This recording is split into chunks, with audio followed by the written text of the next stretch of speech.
आप मेरे पीछे दो वीडियो देख पा रहे हैं। एक तरफ नीतीश कुमार हैं जो कि एक औरत का हिजाब उतारने की कोशिश करते हैं, दूसरी तरफ एक व्यक्ति है जिसने अपने बेटी और पत्नी को मार दिया क्योंकि वो हिजाब नहीं पहन रहे थे। तो क्या ये हिजाब या किसी कपड़े के बारे में बात है? नहीं, ये बात है ओनरशिप के बारे में। Who owns the women's body. एक तरफ मंत्री जी हैं जो अपने आप को एंटाइटल समझते हैं वो कपड़ा उतारने के लिए, और दूसरी तरफ एक आदमी है जो अपने आप को एंटाइटल समझता है कपड़ा पहनाने के लिए, क्योंकि इन दोनों लोगों को सी से कंसेंट नहीं पढ़ाया गया है। हमारी पॉलिटिक्स, हमारा फैमिली स्ट्रक्चर कंसेंट के बेसिस पर एग्जिस्टेंस में नहीं आया है, डोमिनियन के बेसिस पर एग्जिस्टेंस में आया है। परमिशन लेने के उसूल पे नहीं बने हैं, ये सब हुक्म देने के उसूल पे बने हैं। हमारे सिस्टम ये मानते हैं मर्द फैमिली का मालिक है, स्टेट लोगों का मालिक है, बाप बेटी का मालिक है, शौहर बीवी का मालिक है। तो जब पूरा सिस्टम ही मालिक और गुलाम की सोच पे बना हो तो उस दुनिया में कंसेंट का कॉन्सेप्ट एलियन तो लगेगा। और इसलिए औरत जब कंसेंट मांगे तो लोग कंफ्यूज हो जाते हैं, क्योंकि उन्हें तो सिखाया गया है कि औरत पे हक है, अधिकार है। वो मेरी औरत है, मेरा अधिकार है जी, मानने का अधिकार, मेरा अधिकार है। मैं अपनी बीवी को दो लगेंगे जब आएगी इसकी समझ में, दो लगने के बाद वो सेट हो जाएगी। हमारी मम्मी को खुद पापा दीजिए थप्पड़ मार देते थे अभी कुछ साल पहले। दोबारा सुनना जरा इस लाइन को। हमारी मम्मी को खुद पापा दीजिए थप्पड़ मार देते थे अभी। नहीं सुनाई दिया? पापा जी और मम्मी, थप्पड़ मारने वाला जी और खाने वाला मम्मी। तेरी मर्जी होगी तो तू बिस्तर पे लेटेगी, तेरी मर्जी होगी तो नहीं लेटेगी। और साला चूतिया का पट्टा है क्या? कभी नोकझोंक हुई है शादी में? कई बार हुई है? तो कैसे सुलझाना चाहिए? पिटाई से सुलझाया कई बार। तो क्या नीतीश कुमार गलत थे? 100%। लेकिन अगर आपको लग रहा है कि केवल और केवल एक पार्टी के नेता को कुछ बोल करके आप इस बात को ख़त्म कर दोगे तो आपकी सोच अभी सीमित है। ये हमारे समाज की कलेक्टिव सोच है जिसका एक कॉन्सिक्वेंस का एक छोटा सा टुकड़ा आपको स्टेज पे बस नज़र मात्र आ गया। मैंने प्यार किया मूवी का एक डायलॉग है कि फ्रेंडशिप में no sorry no thank you. दोस्ती का एक उसूल है madam, no sorry no thank you. इस बात को असल में किसी व्यक्ति ने अपने जीवन में उतारा हो कि ना उतारा हो, लेकिन हमारे पेट्रियार्कल समाज के मर्दों ने इसको ज़रूर अपनी ज़िंदगी में उतारा है। मर्द सॉरी नहीं बोलता, मर्द गलती नहीं एक्सेप्ट करता। और आजकल तो रील भी चल रही है ना कि वो दोस्त भी कहलाने के लायक नहीं है जो नीतीश कुमार की इस हरकत को डिफेंड ना कर सके। नीतीश कुमार जी ने कोई गलत काम नहीं किया है। कोई नियुक्ति पत्र लेने के लिए जा रहा हो या जा रही है, क्या उसका चेहरा नहीं दिखाएगी? ये कौन सा, ये कोई इस्लामिक देश है? नीतीश कुमार जी ने एक गार्जियन की हैसियत से, आप पासपोर्ट लेने जाती हो तो दिखाती हो कि नहीं? आप एयरपोर्ट पर जाते हैं तो दिखाते हैं कि नहीं? पाकिस्तान और इंग्लिस्तान की बात करते हैं। ये भारत है, भारत में कानून का राज चलेगा। नीतीश कुमार ने सही किया। वो लड़की कह रहे हैं कि अब नौकरी रिफ्यूज कर दी उसने कि वो रिफ्यूज करे या जहन्नुम में जाए। चारों तरफ उनकी और उनकी पार्टी के लोग पैच वर्क करते हुए नजर आ रहे हैं। आपके गांव का पता नहीं, मेरे गांव में तो लठ चल जाते, घूंघट हो हिजाब हो इस तरह से नोच लिया जाए, उतार दिया जाए। जी नमस्कार। देखिए, आदरणीय मुख्यमंत्री नीतीश कुमार जी, जो उनका एक शानदार रिकॉर्ड है, उस रिकॉर्ड के आधार पे देश और बिहार की जनता भी जानती है कि उनका जो शानदार रिकॉर्ड है रिकॉर्ड तो उनका अच्छा नहीं है।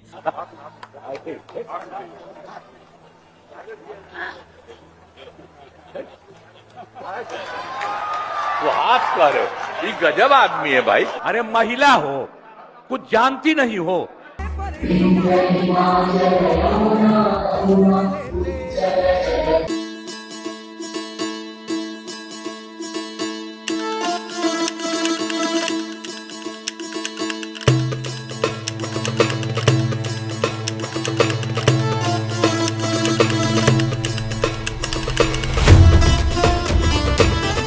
अच्छा होता भी तो याद है मूवी सिर्फ एक ही बंदा काफी है? किसी ने कितने भी अच्छे काम किए हों, वो उसको इस बात का हक दे देता है क्या कि वो दूसरे व्यक्ति को एक्सप्लॉइट कर पाएगा क्योंकि उन्होंने देखो कितने हॉस्पिटल बनवाए, कितने लोगों की हेल्प करी, कितने लोगों की मदद करी। और जब इस तरीके का कांड होता है ना तो दो तरीके के समर्थक होते हैं। एक, हम तो थे ही नहीं भाई यहाँ पे हम पे तो है ही नो, हम तो थे ही नहीं, वही बताएंगे हम तो थे ही नहीं।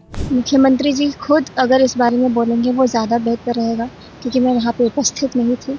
और कुछ लोग गुड बुक्स में आने के लिए इतना बढ़िया तरीके से समर्थन कर देते हैं कि ये बोलने लग जाते हैं। अरे वो भी तो आदमी है ना, पीछे नहीं पड़ जाना चाहिए। छू दिया नकाब तो इतना हो गया, कहीं और छूते तब क्या हो जाता। और ये सो कॉल्ड डिफेंडिंग आर्ग्यूमेंट्स के अंदर में जो टॉप पे आर्गुमेंट निकल कर के आ रहा है, अरे बूढ़े हैं, अभिभावक की तरह, पेरेंट्स की तरह, गार्जियन की तरह उन्होंने ये काम किया है। नीतीश कुमार जी ने एक गार्जियन की हैसियत से आप पासपोर्ट लेने जाती हो तो दिखाती हो कि नहीं? अरे वाह, दिखाती हो मतलब आपको पता है सर कि दिखाया जाता है, देखा नहीं जाता है ना, छीन करके। तो जब उनसे कोई व्यक्ति आदरपूर्वक पूछेगा कि प्लीज़ अगर आप अपना ये हटा दें क्योंकि हमें फ़ोटो लेनी है, इस पर्टिकुलर चीज़ के लिए ज़रूरी है, तो दिखाएंगी। अरे फनी बात क्या है ना, ये सबको पता है, तुम्हें भी पता है, मुझे भी पता है, लेकिन ये दिमाग उस टाइम काम नहीं करता है ना जब वोट डालने जा रहे होते हैं हम। धर्म और जाति के नाम पर तो दोस्त यही मिलेगा। पहले जब उनकी सरकार थी उन्होंने कहा था कि देश की संपत्ति पर पहला अधिकार मुसलमानों का है। इसका मतलब ये संपत्ति इकट्ठी करके किसको बांटेंगे? जिनके ज्यादा बच्चे हैं उनको बांटेंगे।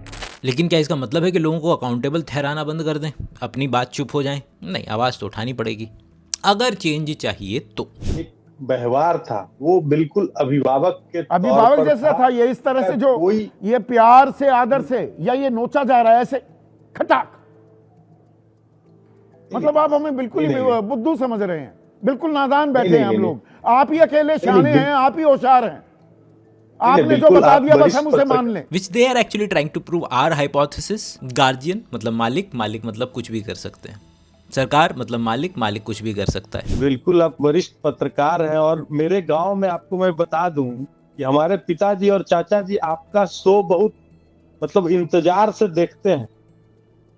आप समझिए कि मेरा गांव बिहार में एक जमुई जिला पड़ता है जो झारखंड बॉर्डर पे पड़ता है। आपका शो का वहां भी तो आपके गांव में आपके बड़े बूढ़े, आपके पिताजी, चाचा जी, आपके बुजुर्ग, वो कह रहे हैं ऐसे ही होता है, ऐसे खटाक हिजाब खींच लिया जाता है। पिता का बर्ताव कर रहे थे।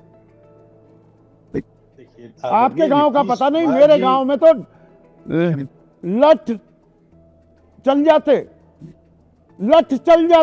और कहीं आप भी तो उन लोगों में से नहीं है जो नेता को गाली देकर के अपना पल्ला छुड़ाना चाहते हैं? क्योंकि नेता को एक बार गाली दे देने से अपनी जवाबदेही खत्म हो जाती है ना। नेता रिप्रेजेंटेटिव होता है, रिप्रेजेंट करता है किसको? हमको। तो हमारी सोच है ना भाई ऐसी।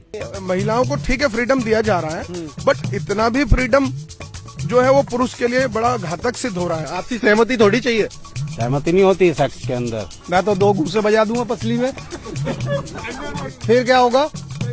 तो चैप्टर नंबर 1 कंप्लीट कि इंडिया में लोगों को कंसेंट की समझ नहीं है। चैप्टर नंबर 2 कि भाई इंडिया में गुंडे लोग क्यों पॉलिटिशियन बनते हैं। हम लोग अक्सर जनता के ऊपर इल्ज़ाम लगाते हैं, यार बेवकूफ़ है जनता, पता तो है नहीं इनको किसको वोट डालना होता है। भाई क्रिमिनल है वो। हमने एक्सपेरिमेंट किए, जनता को बताया कि ये व्यक्ति क्रिमिनल है और वोटों पे कोई असर नहीं पड़ा, क्योंकि वो व्यक्ति जो आपको क्रिमिनल नज़र आ रहा है नेता की फॉर्म में, बाकी लोगों को रॉबिन हुड नज़र आता है।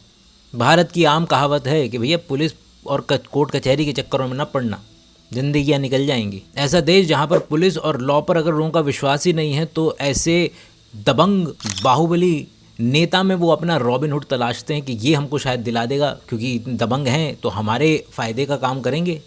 तो अगर आपको लग रहा है कि ये बता देंगे अगर आप कि जी इनके ऊपर रेप के इल्ज़ाम है भारत के अंदर में, वो बैज ऑफ ऑनर है। और वो संस्थान पुलिस और कोर्ट जो इस बेसिस पर लोगों की मदद करने चाहिए थे कि हम सबको समान अधिकार मानेंगे, सबको इक्वल मानेंगे, वो लोग अगर इक्वलिटी के बेसिस पे तुम्हारी हेल्प नहीं कर पा रहे हैं तो तुम कहाँ जाओगे?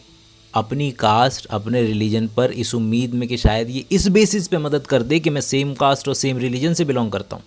अगर तुम्हें लग रहा है ना कि ये जितने भी हम वीडियो चला रहे हैं बाकी नेताओं के जो समर्थन में उतर रहे हैं, इनको देखना अगली बार वोट नहीं मिलेंगे, दुगने से ज़्यादा वोट लेकर के आएंगे ये इस बेसिस पे। थोड़ा रेंटिंग मोड में चला गया था मैं।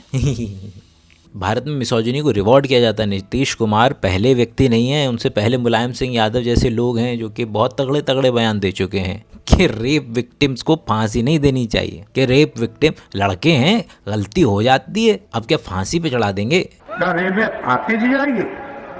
3 लड़के हैं, गलती हो जाती है तो 3 को भी फांसी कैसी बनवाएंगे? अब क्यों किया? भारत ने ट्रॉफी वाइफ के कॉन्सेप्ट को, कि औरत को केवल और केवल एक वस्तु की तरह ट्रीट करने को लिटरली लिया है। एक ग्राम पंचायत में प्रधान पति होने से लेकर के राबड़ी देवी के मुख्यमंत्री बनने तक ट्रॉफी वाइफ एग्जिस्ट करती हैं कि सामने वो रहेंगी, काम पीछे से सारा मेल ही करेंगे।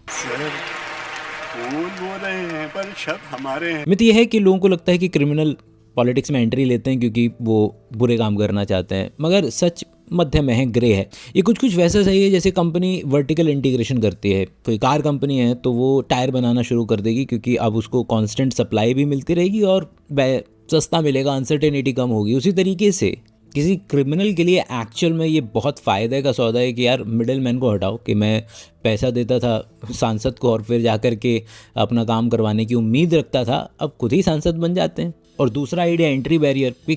इंडिया के अंदर में elections are so expensive, self financing independent बंदे चाहिए केवल और केवल एंट्री लेने के लिए। तो एंट्री बैरियर ही इतना ज़्यादा है। प्रशांत किशोर जैसे लोग करोड़ों लगाने के बावजूद, पैदल यात्रा करने के बावजूद 0 सीट लेकर के आए हैं। तो इंडिया जैसे देश में पैसा तो चाहिए ही चाहिए और पैसे के अलावा बहुत सारी चीज़ें चाहिए। तो हाई एंट्री बैरियर की वजह से उतने लोग आपको यहाँ पर नहीं नज़र आएंगे। दुनिया में हर बंदे की तरह नेता लोग भी इंसेंटिव पर ही काम करते हैं। जिस तरीके से बाबा रामदेव के जब हर्बल प्रोडक्ट अच्छा करने लगे मार्केट में, तो हिंदुस्तान यूनिलीवर ने और बाकी लोगों ने भी उस तरीके के प्रोडक्ट्स मार्केट में उतार दिए। उनको फ़र्क नहीं पड़ता है कि उनको क्या बेचना है, वो वही बेचते हैं जो आपको चाहिए। आज का नेता पावर में भला करने के लिए नहीं, पावर में बने रहने के लिए एग्जिस्ट करता है और उसके पावर में बने रहने के लिए उसे वही काम करने पड़ेंगे जो असल में जनता चाहती है। नीतीश कुमार ने केवल और केवल हिजाब नहीं खींचा है, हमारी आंखों पे पड़ा डेमोक्रेसी का पर्दा भी खींचा है कि हम सिटीजन्स नहीं हैं, हम लोग क्लाइंट्स हैं। हम वो क्लाइंट्स हैं जो प्रोटेक्शन रैकेट का हिस्सा है। हम एक डॉन को वोट देते हैं ताकि वो हमें दूसरे डॉन से बचा सके, और जब तक हम ये प्रोटेक्शन से निकल करके राइट की डिमांड नहीं करेंगे, ये गुंडे हमेशा हमारे किंग बने रहेंगे। और आपका वोट नहीं रहेगा, एक रैंसम की पेमेंट रहेगा। ये सोसाइटी वही सोसाइटी बनी रहेगी जहां पुलिस वाले आपकी नहीं, नेताओं की सेवा करेंगे। आम आदमी इनको इसलिए वोट नहीं देता है क्योंकि ये लोग क्रिमिनल हैं, वो उनको वोट देता है क्योंकि इस अजीब दुनिया में उसको कहीं यही एक तरीका नज़र आता है अपनी आइडेंटिटी से रिलेटेड कोई बंदा शायद वो उसकी हेल्प कर दे। आखिरी लाइन, गलती से भी ये मैसेज ना चला जाए कि डेमोक्रेसी गलत है। वो पेपर पर आज भी उतनी ही खूबसूरत है। हम लोग करेंगे इस तरीके की बकैती तो शायद वो इस दुनिया में भी उतनी ही खूबसूरत नज़र आए एक दिन। अगली बकैती तक के लिए अपना ख्याल रखें। Bye bye.